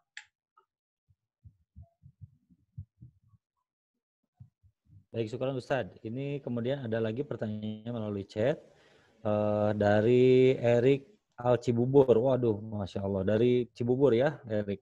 Ustaz, apakah mengadu pada Allah SWT dapat dilakukan saat sujud dalam bahasa Indonesia? Seperti itu pertanyaannya Ustaz. Ya, ada pembahasan yang cukup panjang di kalangan para ulama tentang hukum berdoa saat sujud. Maka yang benar, wallahu a'lam, boleh bagi seseorang untuk berdoa dan memperbanyak doa di saat sujud. Yang demikian ini sebagaimana disabdakan oleh Nabi SAW, aqrabu ma yakunu al-'abdu min rabbih wa huwa sajid. Fa'akthiru fihi min ad-du'a. Kondisi terdekat seorang hamba dengan Allah Subhanahu wa taala Rabbnya adalah pada saat ia bersujud. Kondisi terdekat seorang hamba dengan Rabbnya adalah pada saat ia bersujud. Maka hendaklah kalian memperbanyak doa pada saat sujud. Cuma bolehkah dalam berbahasa Indonesia bagi orang-orang dengan kondisi tertentu, katakanlah dia belum mengetahui doa-doanya dalam bahasa Arab dan lain sebagainya, maka tidak mengapa ia berdoa dengan bahasa Indonesia atau mungkin dengan bahasa daerahnya karena dia tidak mengetahui. Namun demikian tetap ada anjuran bagi mereka untuk belajar. Belajar agar doa-doanya adalah doa-doa sesuai dengan yang dituntunkan baik dalam ayat-ayat suci Al-Quran ataupun diajarkan oleh Nabi Muhammad Sallallahu Alaihi Wasallam. Demikian, wallahu taala. Nah, jika kondisinya seperti ini, Ustaz, apakah lafal azannya itu sama gitu? Kan ada yang pernah ada yang pernah membacakan sholatlah di rumah kalian gitu ya. Iya. Sholat itu apa gitu? Ana lupa lagi. Iya. Ala sallu fi rihalikum. Sallu fil buyut dan seterusnya. Ada beberapa lafal yang disebutkan dalam beberapa riwayat hadis, dan boleh saja bacaan seperti itu dibacakan sebagaimana tuntunan fikihnya. Hanya saja tetap perlu disampaikan kepada masyarakat luas karena mereka belum familiar dengan hal yang seperti ini. Ya, terlebih dahulu mungkin ada edukasi, ada sosialisasi bagi masyarakat sekitar yang mendengarkan azan terkumandangkan dari masjid yang akan melaksanakan sunnah tersebut, bahwa berdasarkan hadis ini dan itu, maka ada tuntunan ketika pelaksanaan salat adalah di rumah masing-masing, sekalipun dikumandangkan azan, adalah tambahan lafaz demikian. Ini memang benar diajarkan di dalam Islam berdasarkan hadis-hadis yang sahih, supaya masyarakat luas tidak kaget ya. Catatannya adalah agar diberikan edukasi dan sosialisasi yang baik. Ya. Baik, untuk pertanyaan selanjutnya Ustadz ada dari Aksidik. Yang pertama, bagaimana cara mengatasi rasa takut yang berlebihan? Selanjutnya, apakah boleh takut terhadap setan? Seperti itu Ustadz. Masya Allah. Iya. Takut yang berlebihan yang menjadikan seseorang paranoid, bahkan was-was, sesuatu yang tidak ada apa-apa kemudian menjadi pikiran yang aneh-aneh, berawal dari bisikan diri sendiri mungkin, atau kemudian dimanfaatkan oleh syaitan dan lain sebagainya. Maka rasa takut yang seperti ini tidak boleh. Di antara yang paling mujarab, ya, bisa mengusir rasa takut kita adalah dengan memohon perlindungan kepada Allah Subhanahu wa Ta'ala dalam setiap keadaan. Makanya banyak sekali doa keseharian di berbagai tempat, di berbagai keadaan, yang isinya adalah memohon perlindungan kepada Allah Subhanahu wa Ta'ala. Karena dalam keadaan apapun, tidak akan mungkin ada yang memberikan manfaat ataupun memberikan ancaman celaka kecuali dengan seizin Allah Subhanahu wa Ta'ala. Maka mohon perlindungan kepada Allah agar Allah melindungi kita dari segala bentuk keburukan. Bolehkah kita takut kepada syaitan? Jika takut yang dimaksud adalah takut karena ngeri melihat wajahnya, atau takut ketika syaitan akan menguasai kita sehingga kita akan tergoda, tergelincirkan dalam dosa misalnya, yang kemudian dari takut itu kita menjadi bergantung kepada Allah Subhanahu wa Ta'ala, wallahu ta'ala a'lam, ini tidak mengapa. Tapi kalau takut kepada syaitan artinya membuat kita tunduk kepada syaitan, kita tidak boleh. Ya, karena takut kepada setan, kita sajikan sesuatu, bakar kemenyan, atau sajikan misalnya buah-buahan, makanan, sembelih ini, sembelih anu. Ini yang tidak boleh. Sebagaimana firman Allah Subhanahu wa Ta'ala dalam surat Al-Jin, wa annahu kana rijalun minal insi ya'udzuna birijalin minal jinni fazaduhum rahaqa. Dan sesungguhnya sebagian laki-laki dari kalangan manusia meminta pertolongan dan perlindungan kepada sebagian dari kalangan jin, dan sikap mereka tersebut justru menambahkan takut, kegelisahan, dan petaka. Subhanallah. Ya.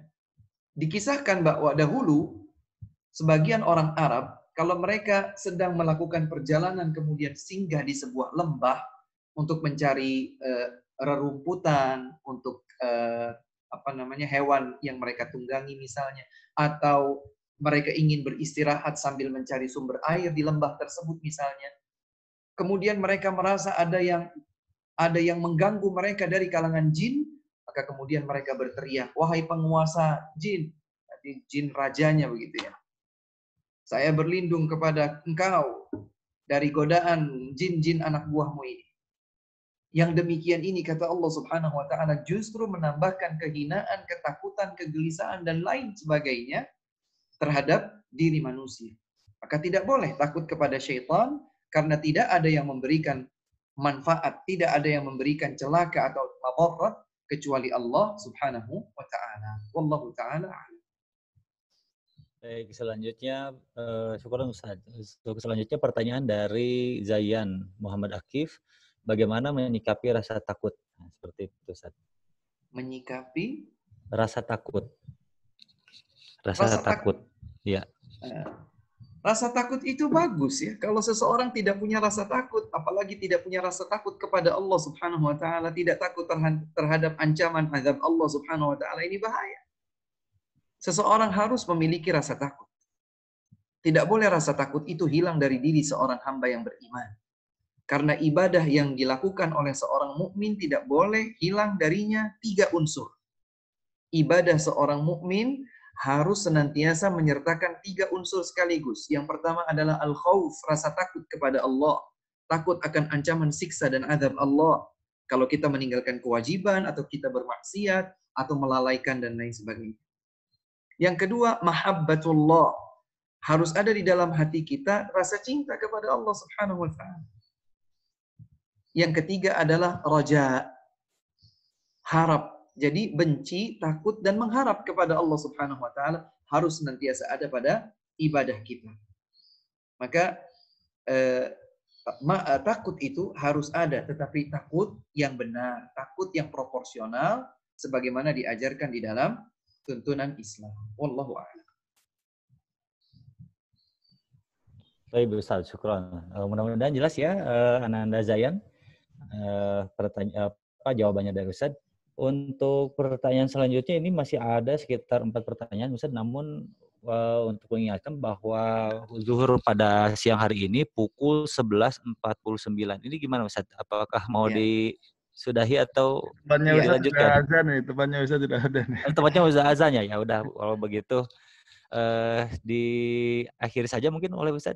Baik, terima kasih teman-teman sekalian, saudara-saudariku yang dimuliakan Allah Subhanahu wa taala. Senang sekali bisa dipertemukan oleh Allah Subhanahu wa taala dengan kawan-kawan sekalian, sahabat-sahabatku. Semoga Allah Subhanahu wa taala menjadikan kajian kita ini sebagai ilmu yang bermanfaat. Semoga Allah Subhanahu wa taala menjadikan Ramadan kita lebih baik daripada Ramadan sebelumnya. Semoga Allah Subhanahu wa taala mengampuni dosa-dosa kita, mengabulkan doa-doa kita, ya, menerima amal ibadah kita, menganugerahkan kepada kita husnul khatimah, dan kelak memasukkan kita ke dalam surga yang tertinggi, Al-Firdaus, bersama anggota keluarga kita tercinta, bersanding dekat dengan Rasulullah sallallahu alaihi wasallam. Ini saja dari kami. Salam hormat untuk segenap anggota keluarga di rumah. Semoga Allah Subhanahu wa taala senantiasa menyatukan hati kita semua di atas kebaikan dan ketaatan kepadanya. Allahumma amin.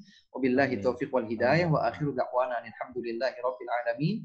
Subhanakallahumma wa bihamdika asyhadu an la ilaha illa anta astaghfiruka wa atubu ilaik. Assalamualaikum warahmatullahi wabarakatuh. Waalaikumsalam warahmatullahi wabarakatuh. Syukuran jazakallahu khairan Ustaz yang jazakumullahu khairan dan mengingatkan kembali kita untuk senantiasa coba bersabar ya. Dan sabar itu satu poin yang sangat berat bagi kita adalah bahwa sabar itu harus diupayakan, harus dipaksakan gitu ya supaya sabar itu hadir dalam diri kita, Masya Allah. Terima kasih Ustaz sekali lagi, jazakallahu khairan Ustaz. Terima kasih juga kepada jemaah sekalian.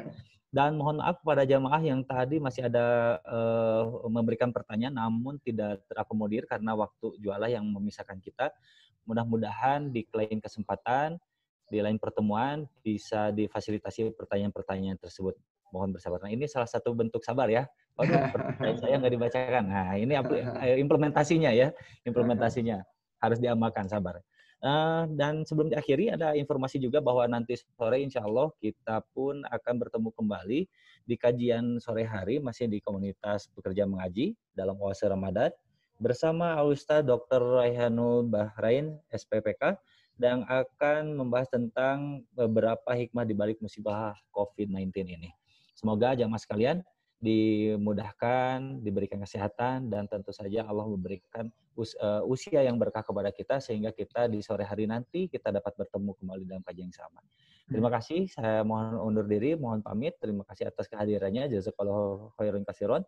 Barakallahu fikum. Spesial buat Pak Ustadz dan juga Pak Bimo yang sudah memfasilitasi kajian online ini sehingga ini menjadi sebuah amal soleh insya Allah ya. Dan mengisi kegiatan rangkaian ibadah di Saum Ramadan 1441 Hijriah ini.